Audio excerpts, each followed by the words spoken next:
Hey there guys, welcome back to the Tournament Report with yours truly, Paul Reisman. Today we're going to be taking a look at a ton of European tournaments that happened over the last couple of weekends. So without further ado, let's dig right into things. This session brought to you by Odyssey Games for pre-orders and sealed product, CCG Prime for tons of singles and supplies, Cardo Doko for international rulers looking for products, and FoulLibrary.com for articles and wonderful deck lists, as well as our guest lecturer members King Pearlshine, Vite Ramen, Mognite, and Darren Noblock. Class is in session.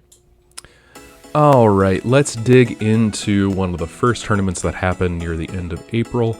We're looking at Düsseldorf in Germany, and very, very fun event. I mean, obviously, we're on Foul Library, so they get these really cool pictures of the event itself. And so let's dig into first place, Francois Joseph Billiard, Bilwad. I'm definitely saying these names wrong, so just make fun of me in the comments if you want to. But Viga won the tournament. Viga has been a little bit of a favorite of mine in particular because it feels like a red deck that is also very mid-rangey. You can do a lot of different things. Apparently I'm not the only one who thinks that, because we have things like Prideful Rule in the main board, which is a very fun surprise to see. You are definitely going to be paying down your life with things like Sprinting Steward to get it down to around 2k, so you can use your contract, which this list does play. And so that means that you're going to have just a pay 1 white, destroy anything on the field, get a token, which under, Sprinting Steward is really, really strong. So very cool deck to see. Beginning of a Fairy Tale makes this deck very scary, taking a little bit of a page out of Ox book a little bit. You can swarm the field with a bunch of tokens and do some things. Very, very fun to see. Very interesting. Not to mention Flame of Nyarlathotep. Very under the radar kind of card. Not something we see very often, but very, very fascinating to just be able to play this and then just whenever you want, banish it and just have what you need. So on coin, this allows you to contract turn 1, which is super fun to think about. Because you have coin, and then you can play this, and then you have your Magic Stone, and Sprinting Steward is Mastery, so you're good to go. Anywho, that's the deck. Congratulations to Francois. This is a really cool Viga list. I'm really glad to see that Viga actually got there. So, woo! I'm here for it. Next up, we have Tuan, who is playing Ainz. Very, very common Ainz deck at this point. You're playing Raymond to give your stuff Eternal and then just be aggressive. B-E-A aggressive. So that's the deck in general. We have things that I like in it, like setting the stage of Providence and doing some canceling quote-unquote shenanigans here. So basically, just a very common Ainz deck, very aggressive. So I just appreciate that we're seeing a lot of these aggro decks in the top. Congratulations to Tuan. Heiko Jacob is also in the top cut here, in the top 4, playing Falchion. And there's some interesting things on this Falchion list that I want to highlight here. So first of all, we're playing a Replicant Scheherazade package alongside Sword of Progression, which then gives us access to the Replicant package as well. So the one Replicant Imol and the one Replicant Scarlet. Please ignore the art, we can't blur it. And then we have Violet and Mariabella Chasing Fire. This card has not really found a home, and I'm a little surprised this card has not seen a place yet. There's tons of ways this card can be utilized. Aggressively, more as like an engine. The fact that this card finally saw some top cut success is a welcome sight for me to see. Even if it is just one copy, this card is super fun. Other than that, it's a very basic list. Use your daily research to search for additions, which do things when you play them, like your Institute makes all of your stuff huge.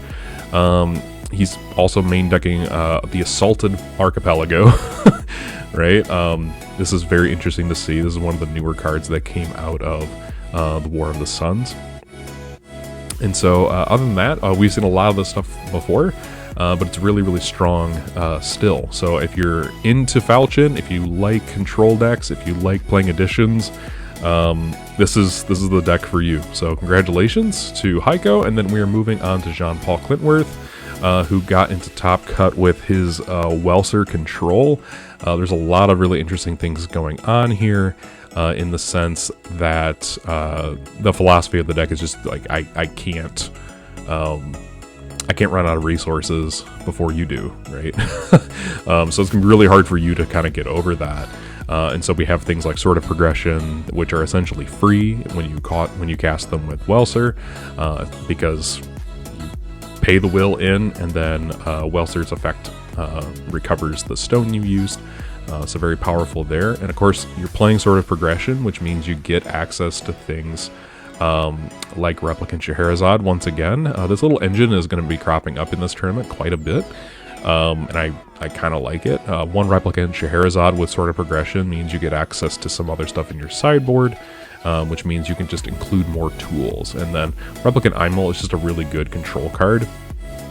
And what's very funny is to see that this card is showing up in this tournament more in other decks than it is in Olga, more than it ever has in Olga, frankly. So it's very interesting to see this sort of develop as it does.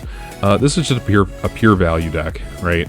I'm going to make all of these 2-cost cards into 1-cost cards, all these 1-cost cards into free cards, unless you're talking about Tea Party, which in and of itself is a you just profit in will when you play it. It's really strong for that reason. If you play things like not Dark Alice, excuse me, Flute, you can do that more often and just reap more benefits, which is really, really fun. So this deck has a lot of really interesting theory going on within it, and it's cool. I mean, this is the first time we've seen Welser top in quite a bit, so congratulations to Jean-Paul. Moving on to Andreas Heiglauer, who got into the top cut with his Aristella list, Chrono Gear, no Dexy as a vice, which I think is really interesting. But he is embracing the way of Fiola. That's the way. Such a good quote-unquote cancel for a lot of things going on in this metagame right now. Fiola, love this card. It's like one of the best blue cards we've ever seen printed, so I love it. Other than that, I mean, the deck kind of explains itself. It is trying to play Chrono Gear, it is trying to reset its God's Arts for Child of the Light Moon and Darkness, and then it is going to just basically play Institute and just win the game from there. There's a lot of fun stuff going on here. Again, we're seeing Replicant Imel and the Replicant Scheherazade, along with Sword of Progression, so again, we're seeing this combination more in decks that are not Olga than in Olga itself. It's still super, super funny. Killua Control got into the top 8 through Antoine, who piloted this deck to a finish. This is a pretty common just control deck in general. We're going to be playing Institute. Again, Institute.deck is still very good. It's a little cheap in the sense that, like, you know, if you're just playing stuff plus Institute, get games, right? Then sure, I guess that's cheap, but like Institute, I'm glad it's getting love. It's such a good card, and it's my favorite card of all time, so this is why. Obviously, we have Sword of Progression, once again. What we're not seeing in this, though, is we're not seeing Replicant Scheherazade, so that package did not make it in. However, a very just interesting control list in general.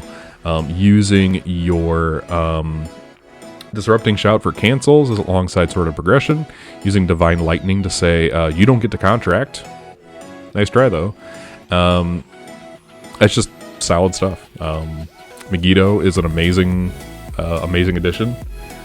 Still wanting to use this in other things in addition to Killua. Maybe things like Priscia 2, maybe, but that's me going into deck building mode, and we're not going to do that here. Speaking of Olga, John, John got 5th through 8th place. I am terrible. I am sorry. Here we are. Once again, we just have basic control, right? We are eventually going to get to our Genesis Chrono Gear, which is going to just essentially win us the game. And if it doesn't win you the game, that's kind of it. So maybe you can rely on never end at that point, which is kind of okay. There's some other basic things here, like you can play your Replicant Scheherazade to get Imel out of the sideboard, and so you can control the field from there. She's gonna have decent stats, so that's nothing to shake a stick at. But in general, I mean, that's just Olga doing Olga things, controlling the field and just getting a lot of value out of his Magic Stones of Knowledge. It's a very diverse deck list in terms of color identity, so congratulations to John. We're going to move on here to Philip, who again is piloting Aristella. We're seeing some really interesting things, especially in the Resonator makeup here. We're seeing for the first time Little Maria Archaic Legacy being piloted here. It's very different to see this card being played finally. But basically it'll just come in and you can play something like Deus Ex Machina, right? Sorry, my mouse is being weird. You can play something like Deus Ex Machina to fetch it out in the first place, or use it to trigger her effect outside of something like, oh my gosh, sorry, like Dexia's Advice. So since you're searching your deck, you get just raw value from Little Maria, and that's not bad. Not nearly as bad as it may appear as a line at first, because at that point you're just getting raw value. Other than that, I mean, this deck is relatively straightforward in the sense that we are playing Charlotte, Last Hope of Ataraxia, to use things like Noin and Zack's Return from Retirement. They're playing One Flight of the Demon Sword, and I'm guessing in combination with things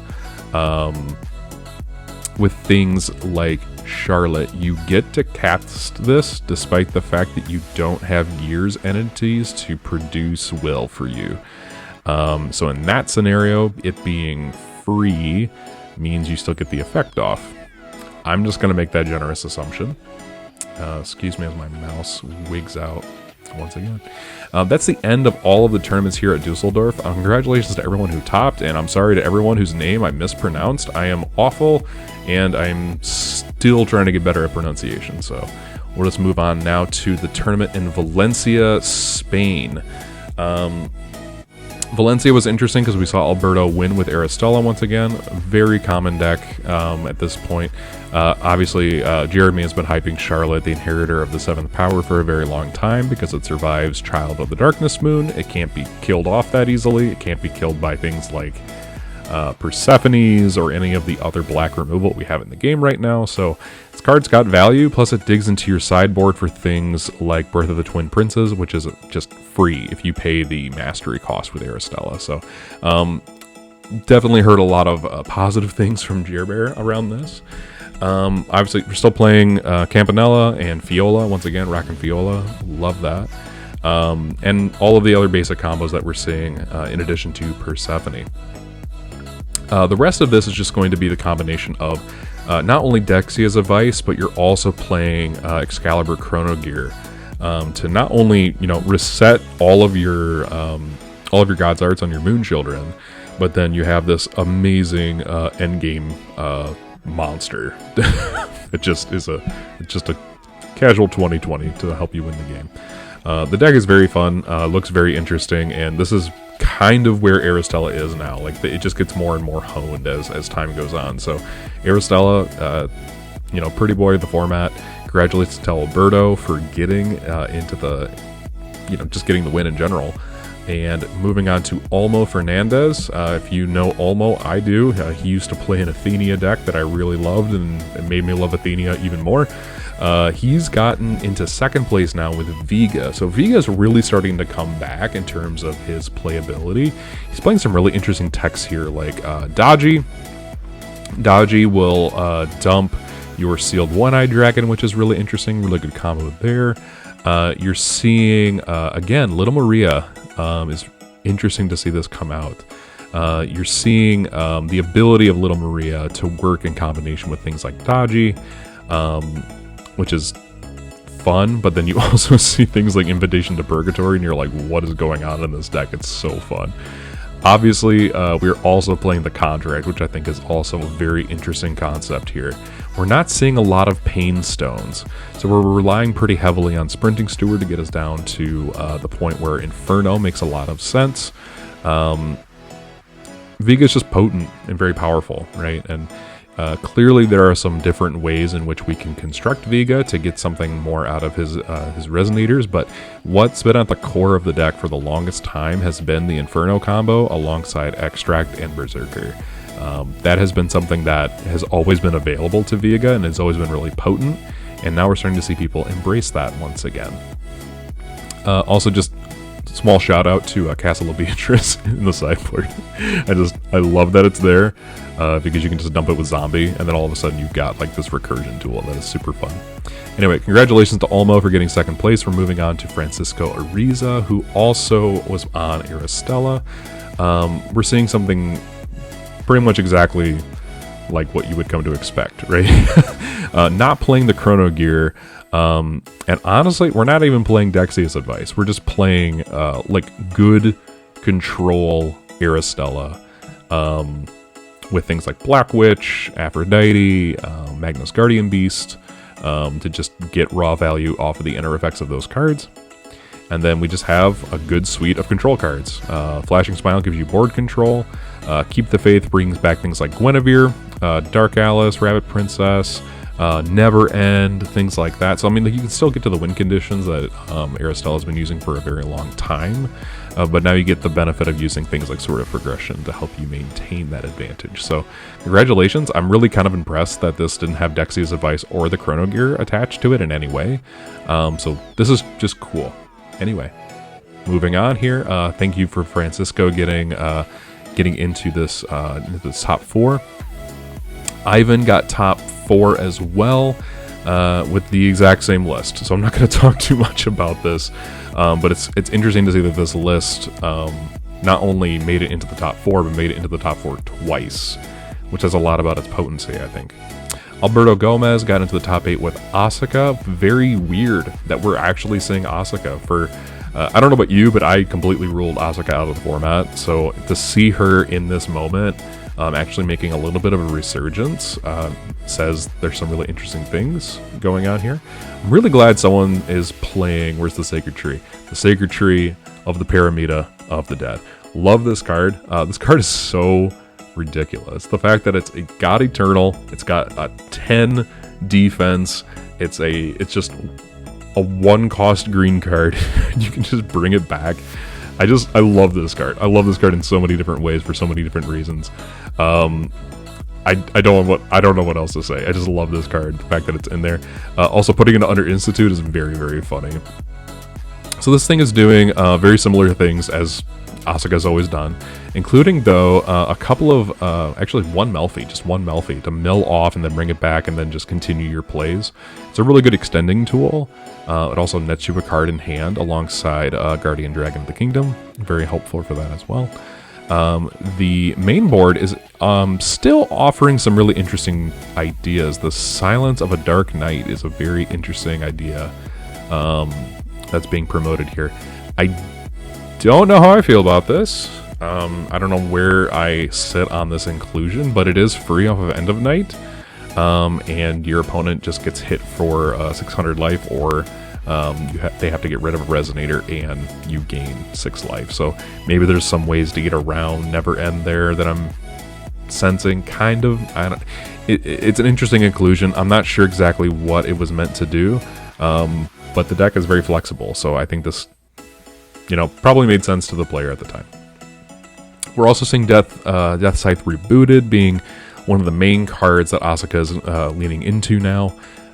If your Knight of the Legendary Vampire into End of Night gets canceled in any way, or you get Exorcist Maged, or like things just don't work for you, having just a really decent 7/7 flyer that has some modes to get you to where you need to go, that you can select upon entry is it's just really helpful to have, right?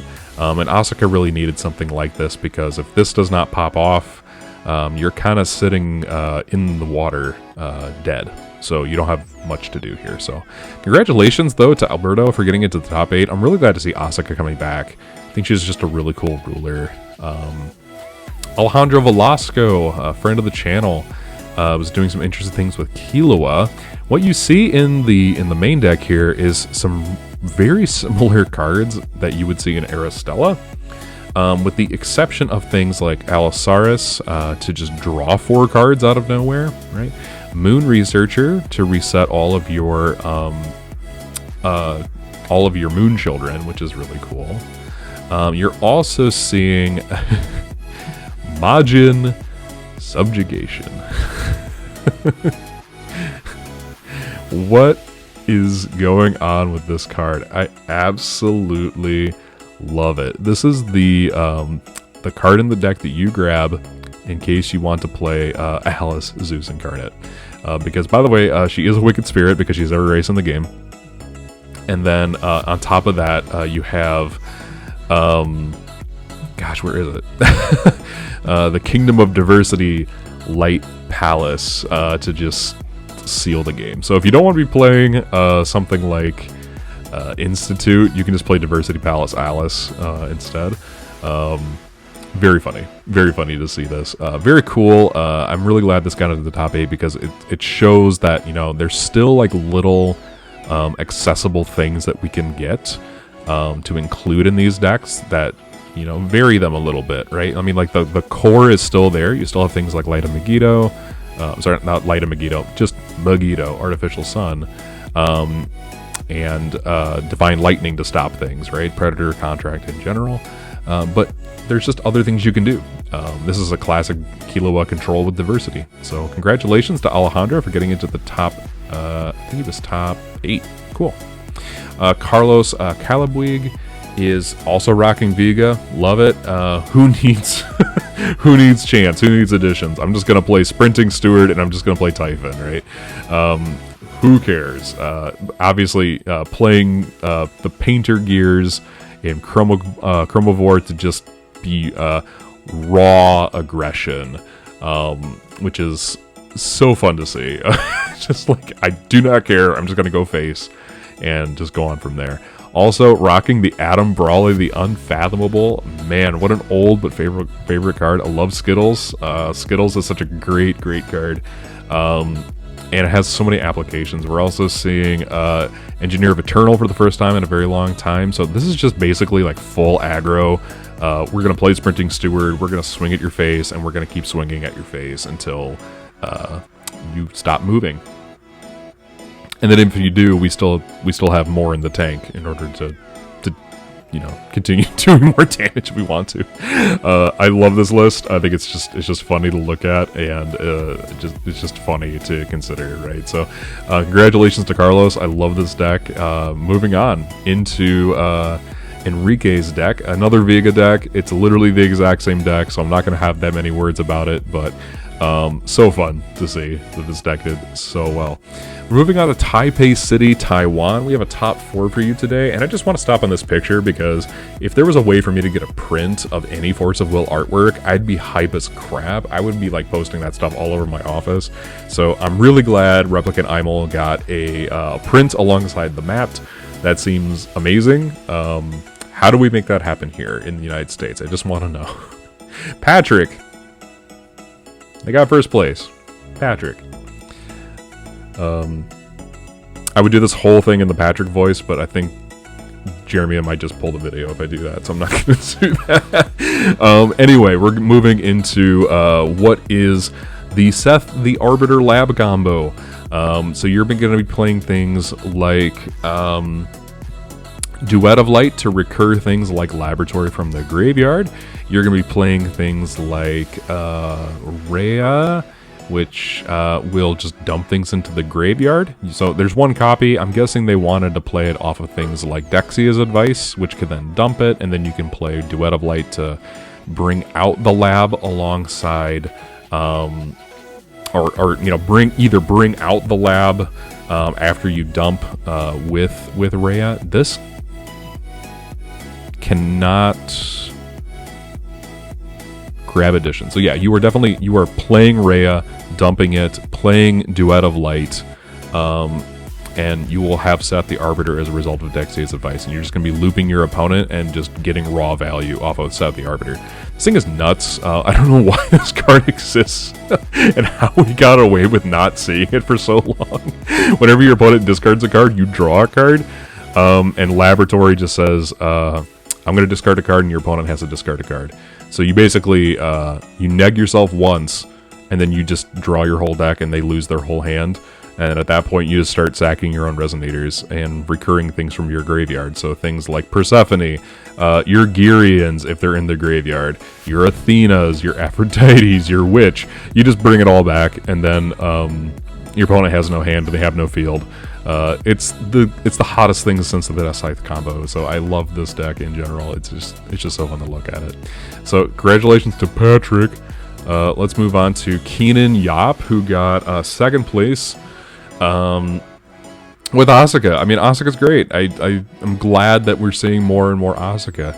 We are playing things like Mamu, who is very interesting to bring back. You just tutor back any card that you want. It's very good in Asuka's end of night loop. It's very fun. You're playing the one Athenia and the one Drywing to not only recover stones, but also rest your opponent's stones. Mind that that's pretty much the only thing that this does. It's an 8/8 flyer. Outside of that, you don't get the reveal from outside of the game effects. So Drywing is here literally just to, basically seal the deal. Like, you bring this thing out, your opponent has no stones, you have all of your stones, and you just go off and just have fun because you just won the game. Dodgy is going to dump your Drywing. First of all, it's going to be able to dump your Drywing, but it's also going to be able to dump your Sealed One-Eyed Dragon, which is really helpful. In your chance, you're going to have all your basic stuff to help you stave off your opponent's stuff. We're seeing a couple of Loki's Insight, which I appreciate. This card is still underrated and still very good. One Elixir's Love, that's really all you need in order to fetch back either your Killua or your Knight of Legendary Vampire, and a little bit more consistently. Sideboard is just more of the same, right? You can play Paramita, or if you're against aggression, you can play Great Wall. And then there's just more raw utility in the sideboard, more negation if you need it, more discard if you need it. Very cool deck. I'm really glad that Keenan got so high up and got into second place here. Moving on to Leo Lee, who got into the top 3 with Ainz. This is pretty standard Ainz at this point. You're playing things that give you raw value. You're playing things that have utility, like Lumia. And then you're just ramping and doing Chromivore things. I mean, that's really all you're doing. Abusing Sprinting Steward and the fact that you just have really good stuff in like Bird of Solari and Dragon and Shark and all these other really good cards. I anticipate that Ainz is going to get a lot better with the release of next set as well. Fourth place was, I don't know how to say that, so SB Shedis. They're on the laboratory loop as well with Seth the Arbiter. I think this is just probably the funnest version of the deck that I've seen. This is very similar to something we put on the channel with a little less power attached to it. It was Almiria's Mujdart lab combo. So if you want to play lab combo, but you don't want to play something like Aristella, that's another way of playing the deck. But essentially, this is what you're doing. You're just you're putting all of these things into the grave to bring them back. He is rocking Dolly, so shoutouts to Olivia. I knew we would get her in this video somehow. I'm glad she's represented here by Dolly. Dolly's just a good card in general. It replaces its own randomized effects, so you can get a blue if you need it. You can grab another card, or you can just bounce something back. So things like Wall can get bounced by Dolly, which is really funny. So super fun to see that. Also, we're playing the Rushing Dinosaur. Clever girl. Anyway, that was, I do not know how to say this word. I'm gonna stop trying, but congratulations for getting into the top 4. That's all we've got, but last thing before we go, there was one tournament in Poissy, France, and the reason I'm not going to talk too much about this today is mostly because there was a very weird ruling that was being made by the head judge there that kind of altered the results of what I would consider to be the top 8. It was just very weird. It was being ruled all day since round 1. So we're not going to go too heavily into the deck list here today. But if you thumb through it and you look at this, you can notice that, like, obviously we still have a very diverse set of decks with like Ainz and Vega and Killua. Obviously Falchion is still good. And so there's a lot of fun decks that are being piloted. Despite the fact that we are just all over the place meta-wise, there's just so many cool decks you can play. So, guys, let me know what you think of the tournament results down in the comment section down below. There's a lot of fun decks in this, a lot of really cool techs, and I don't know, let me know. What deck are you playing right now? I know that most of us are kind of just looking toward Worlds. I'm not going to be there, but at this point, I'm just kind of dinking around and brewing until the next set comes out. So what are you playing right now? Let me know down in the comment section down below. While you're down there, hit subscribe, ring that bell for more content like this. And if you liked the video, hit the like. And if you didn't like the video, feel free to give us a dislike. That's okay too. Helps us to make the content even better. Anyway, guys, this has been Paul, signing off.